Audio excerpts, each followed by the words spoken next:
অত্যন্ত একটা চমৎকার প্রশ্ন করেছেন যে ভোটের ক্ষেত্রে কিন্তু অর্ধেক ভোটার নারী, কিন্তু আমাদের স্টেজে এখানে নারীর প্রতিনিধি নাই কেন?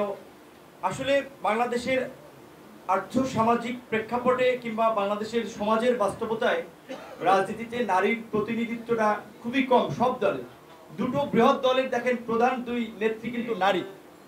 এই ৩৩ বছরে ৯০ এরশাদের পতনের পরে তো দুটো দলই রাষ্ট্র ক্ষমতায় ছিল, স্পিকার নারী ছিল, অনেক মন্ত্রী নারী ছিল, কিন্তু নির্বাচন কমিশন কর্তৃক যে রাজনৈতিক দলগুলোকে যে শর্ত বেঁধে দিয়েছিল যে ৩৩% নারী প্রতিনিধি নিশ্চিত করতে, সেখানে রাষ্ট্র ক্ষমতায় থাকা কোনো দলও কিন্তু ৩৩% নারী পারে নাই।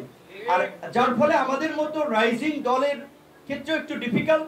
তবে আমরা নারীদেরকে সর্বোচ্চ অগ্রাধিকার দিয়ে আমরা এগিয়ে যেতে চাই, তাদের অংশগ্রহণ আমরা নিশ্চিত করতে চাই। আজকে তো বেসিক্যালি যারা নতুন যোগদান করেছে তারা আসলে এখানে বসেছে, আমাদের দলের সভাপতি সেক্রেটারি আমরা এখানে শুধু বসেছি, আর একজন উপস্থাপনা। এছাড়া দলের অনেক সিনিয়র কেন্দ্রীয় নেতৃবৃন্দ আছে, তারা কিন্তু পিছনে বসেছে, ইভেন নারী নেত্রীও আছে, কিন্তু তাদেরকে এখানে ডাকি নেই। শুধু নতুন যারা যোগদান করেছে তাদেরকে সম্মানিত করার জন্য তারা আজকের মঞ্চে অতিথি হিসেবে ছিল।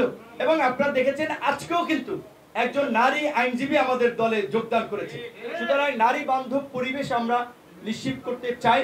এবং সমকালের একজন সাংবাদিক যে বিষয়টি বলছিলেন সেটি অত্যন্ত যৌক্তিক। দেখেন, আমরা যেটা বলেছি যে বাংলাদেশটা গত 50 বছরে যেভাবে একটা বিভক্তির জায়গায় এসে দাঁড়িয়েছে, তার জন্য দায়ী এই পুরাতন রাজনৈতিক দলগুলো। এখন আমরা একটা নতুন দল করতে চাই। নতুন মানুষ আকাশ থেকে পড়বে না, মাটি থেকেও বের হবে না, বিদ্যমান ব্যবস্থা থেকেই আমাদেরকে নির্বাচন করতে হবে।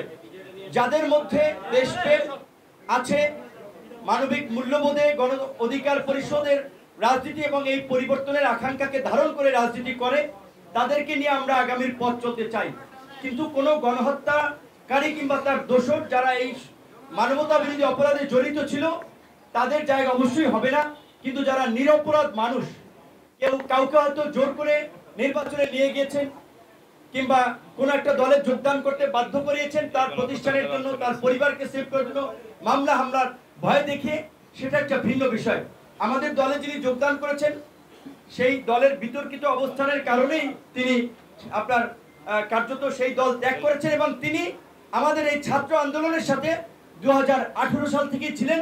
এমনকি আওয়ামী ধর্ষক চেয়ারম্যানের বিরুদ্ধে আন্দোলন করতে গিয়েও তিনি গ্রেপ্তার হয়েছিলেন। এই হচ্ছে তার ছবি। তার আপন ভাই অনেক আগে থেকেই ছাত্র অধিকার পরিষদের সাথে শুরু থেকেই আমাদের সাথে যুক্ত ছিলেন।